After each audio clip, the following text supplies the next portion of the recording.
Hello बच्चों, let's read this question. So the question says, explain the factors responsible for the rich diversity of fauna in India. India में जो हम rich diversity of fauna देखते हैं उसकी क्या factors हैं उनको एक्सप्लेन कीजिए. की कंसेप्ट देखते हैं. की concept is biodiversity of India. India में हम बहुत वेरिड बायोडाइवर्सिटी देखते हैं. हम पहले ही देखते हैं कि इंडिया में बहुत डिफरेंट टाइप्स ऑफ प्लांट्स और एनिमल्स रहते हैं और उनके रिच होने के पीछे मतलब उनके बहुत ज़्यादा हमें डिफरेंट वेराइटीज़ ऑफ प्लांट्स और एनिमल्स क्यों देखने को मिलते हैं. अब उसके रीज़न देखते हैं.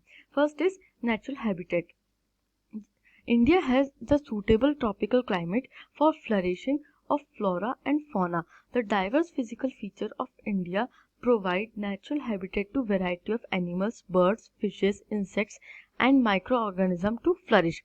जो इंडिया का क्लाइमेट है वो बहुत ही ज़्यादा सूटेबल क्लाइमेट है, ट्रॉपिकल क्लाइमेट है जिसे हम रेनी क्लाइमेट भी कहते हैं. और ये एक सूटेबल क्लाइमेट है फ्लोरा और फौना का फ्लरिश करने के लिए, प्लांट्स और एनिमल्स के ग्रो करने के लिए. ऐसे एनवायरनमेंट में हम बहुत ही डाइवर्स फिजिकल फीचर्स देखते हैं जो कि नेचुरली इंडिया में प्रेजेंट है. और इंडिया प्रोवाइड करता है नेचुरल हैबिटेट. नेचुरल हैबिटेट मतलब कि जहाँ पे एनिमल्स नेचुरली रहते हैं, उनका जो ओरिजिनल घर है. लाइक हम देखते हैं कि जो कैमल है वो थार डेजर्ट में देखने को मिलता है, तो थार डेजर्ट कैमल का नेचुरल हैबिटेट हो गया.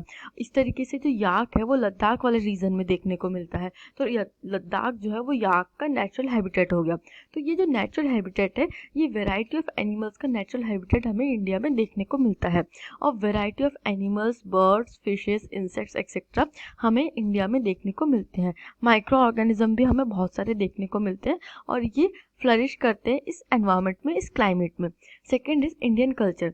The culture and tradition in India is build around the local flora and fauna. Religious practices also define role of each and every animal and integrate them in coexistence with humans. This promotes breeding of domestic animals and conservation of wild animals. जब हम Indian culture की बात करते हैं, जो सब continental tradition है उसमें हम देखते हैं कि लोकल फ्लोरा और फौना के अराउंड ही कल्चर बिल्ड हुआ है. हम देखते हैं कि पीपल के पेड़ की पूजा हो रही है एक्सेट्रा. तो इस तरीके से जो लोकल फ्लोरा और फौना हमें मिलता है उसके अराउंड जो कल्चर है वो बिल्ड हुआ है. और जो कल्चर है वो उसको प्रमोट भी करता है. जो भी हमारी प्रैक्टिसेस रही हैं, लाइक हैबिटेट की प्रैक्टिसेस रही हैं, खाने पीने की एक्सेट्रा की जो प्रैक्टिसेस रही हैं, किन एनिमल्स को डोमेस्टिकेट करना है एक्सेट्रा, ये जो कल्चरली और ट्रेडिशनल प्रैक्टिसेस हैं वो हमेशा से जो फ्लोरा और फौना है उसको इंटीग्रेट करते हैं. उनको ऐसा छोड़ करके नहीं करते कि सिर्फ ह्यूमन सेंट्रिक प्रैक्टिसेस है, बट हमारी जो भी इंडिया के प्रैक्टिसेस कही जाती है वो कम्युनिटेरियन प्रैक्टिसेस कही जाती है और कम्युनिटी को ले करके चलने वाली प्रैक्टिसेस.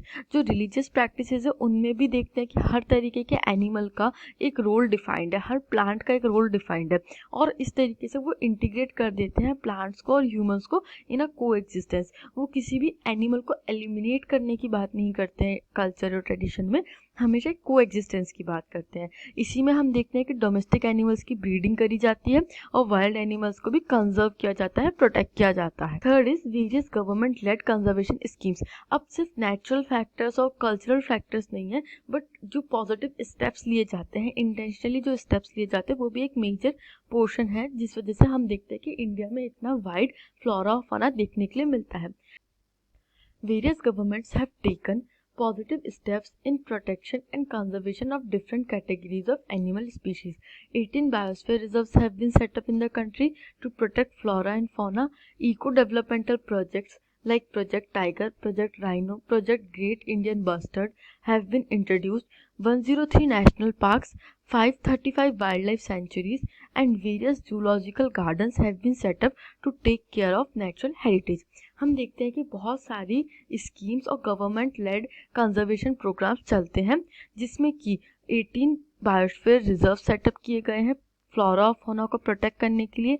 हम इकोलॉजिकल डेवलपमेंट्स देखते हैं, eco developmental projects like project tiger, project rhino, project great Indian bustard etcetera. और 103 नेशनल पार्क्स देखते हैं, 535 वाइल्ड लाइफ सेंचुरीज देखते हैं और बहुत सारे जूलॉजिकल और बॉटेनिकल गार्डन्स देखते हैं जिसमें हम देखते हैं कि इंडिया के जो नेचुरल हेरिटेज है, जो यहाँ पे फ्लोरा और फौना है, वाइड बायोडाइवर्सिटी है, उसको कंजर्व करने के लिए स्टेप्स लिए जाते हैं. I hope you understood this question. Thank you and best of luck.